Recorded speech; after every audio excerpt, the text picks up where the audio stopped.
دنیا میں ایک ایسا ملک بھی موجود ہے جہاں دنیا کی خطرناک ترین پہاڑی سڑک بھی ہے اور دنیا کی خوبصورت ترین وادیاں بھی، جہاں ایک طرف جدید شہر رات بھر جاگتے ہیں اور دوسری طرف 1000 سال پرانے قلعے آج بھی خاموش کھڑے تاریخ سناتے ہیں، جہاں اذان کی آواز برفانی پہاڑوں سے ٹکرا کر گونجتی ہے اور جہاں مہمان کو خدا کی رحمت سمجھا جاتا ہے۔ یہ وہ ملک ہے جسے دنیا اکثر خبروں میں دیکھتی ہے مگر حقیقت میں جانتی نہیں۔ خوش آمدید پاکستان۔ لیکن کیا آپ جانتے ہیں کہ پاکستان کا نام آخر کس نے رکھا تھا؟ کیا واقعی پاکستان میں ایک ایسی شاہراہ موجود ہے جسے دنیا کی سب سے خطرناک اور خوبصورت سڑک کہا جاتا ہے؟ کیا آپ جانتے ہیں کہ اس ملک میں ایک ایسا صحرا بھی ہے جہاں رات کے وقت آسمان اتنا صاف ہوتا ہے کہ انسان خود کو خلا میں محسوس کرتا ہے؟ اور آخر کیوں دنیا بھر سے سیاح 2026 میں تیزی سے پاکستان کا رخ کر رہے ہیں؟ آج کی اس شاندار ڈاکومنٹری میں ہم دیکھیں گے پاکستان کے مشہور شہر اسلام آباد، لاہور، کراچی، پشاور، کوئٹہ اور ملتان جیسے بڑے شہر، دنیا کے خطرناک ترین پہاڑی راستے، پاکستان کی خفیہ اور حیران کن جگہیں، قدیم تہذیبیں، روحانیت، کھانے، ثقافت اور وہ حقائق جو شاید آپ نے پہلے کبھی نہ سنے ہوں۔ تو ویڈیو کو آخر تک ضرور دیکھیں کیونکہ سفر ابھی شروع ہوتا ہے۔ جنوبی ایشیا کے دل میں واقع اسلامی جمہوریہ پاکستان، رقبے کے لحاظ سے دنیا کا 33واں بڑا ملک، جس کی آبادی 2026 میں تقریباً 25 کروڑ سے تجاوز کر چکی ہے، یعنی دنیا کا 5واں سب سے زیادہ آبادی والا ملک۔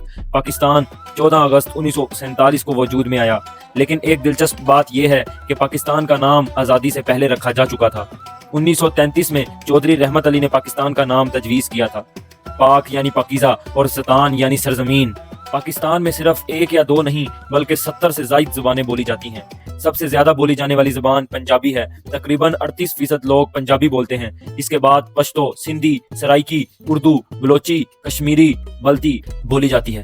اور دلچسپ بات یہ ہے کہ اردو قومی زبان ہونے کے باوجود پورے ملک میں تقریباً 8% بولی جاتی ہے، لیکن پھر بھی پورا پاکستان اردو سمجھ لیتا ہے۔ پاکستان کا سب سے بڑا مذہب اسلام ہے اور یہاں زیادہ تر لوگ مسلمان ہیں، جبکہ ہندو، عیسائی، سکھ اور دوسرے مذاہب کے لوگ بھی رہتے ہیں۔ پاکستان کے چاروں طرف مختلف ممالک واقع ہیں، مشرق میں بھارت، مغرب میں افغانستان اور ایران، جبکہ شمال میں چین موجود ہے۔ سفر کا آغاز ہوتا ہے پاکستان کے دارالحکومت اسلام آباد سے، ایک ایسا شہر جو باقی جنوبی ایشیا سے بالکل مختلف محسوس ہوتا ہے۔ صاف سڑکیں، سبز پہاڑیاں اور حیران کن خاموشی۔ 1960 کی دہائی میں بسایا گیا یہ شہر ایک مکمل منصوبہ بندی کے تحت بنایا گیا تھا۔ یہاں ہر سڑک اور ہر علاقہ پہلے سے ڈیزائن کیا گیا، اور پھر فیصل مسجد، پاکستان کی پہچان، ترکی کے معمار نے اس مسجد کا ڈیزائن بنایا۔ اس کا انداز عام مسجدوں جیسا نہیں بلکہ ایک خیمے کی شکل میں ہے۔ رات کے وقت جب مارگلا پہاڑوں کے سائے میں یہ مسجد روشن ہوتی ہے تو ایسا لگتا ہے جیسے زمین پر کوئی نور اتر آیا ہو۔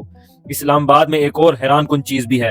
دنیا کے چند ممالک کے دارالحکومت ایسے ہیں جہاں جنگلی چیتے اور ترندے کبھی کبھار شہر کے قریب دیکھے جاتے ہیں۔ اسلام آباد ان شہروں میں شامل ہے۔ آبادی کے لحاظ سے پاکستان کا سب سے بڑا صوبہ پنجاب۔ پنجاب کا مطلب ہے 5 دریا، جہلم، چناب، راوی، ستلج اور سندھ۔ یہ صوبہ صرف آبادی میں بڑا نہیں بلکہ پاکستان کی سیاست، معیشت اور ثقافت کا مرکز بھی سمجھا جاتا ہے، اور اس کا دارالحکومت لاہور۔ وہ پنجابی کا فقرہ مشہور ہے نا، جنہیں لاہور نہیں ویکھیا جمیا ہی نہیں۔ لاہور کو صرف شہر کہنا اس کے ساتھ ناانصافی ہے، یہ ایک احساس ہے۔ یہاں کی فضا میں تاریخ ہے، یہاں کی دیواروں میں کہانیاں ہیں اور یہاں کے لوگ زندہ دل ہیں۔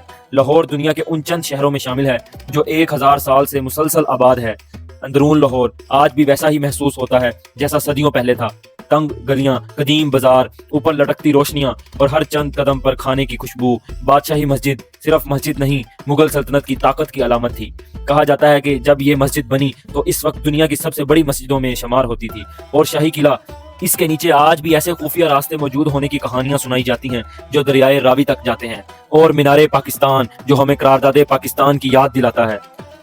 لیکن لاہور کی اصل پہچان کھانا ہے۔ یہاں لوگ صرف کھاتے نہیں، کھانے کو جیتے ہیں۔ صبح حلوہ پوری، دوپہر کو نہاری، رات کو کڑاہی اور سردیوں میں 7 کشمیری چائے۔ فوڈ اسٹریٹس رات 3 بجے تک آباد رہتی ہیں۔ اب سفر بڑھتا ہے سندھ کی طرف، وہ سرزمین جہاں دنیا کی قدیم ترین تہذیبوں میں سے ایک پیدا ہوئی، موہنجو داڑو۔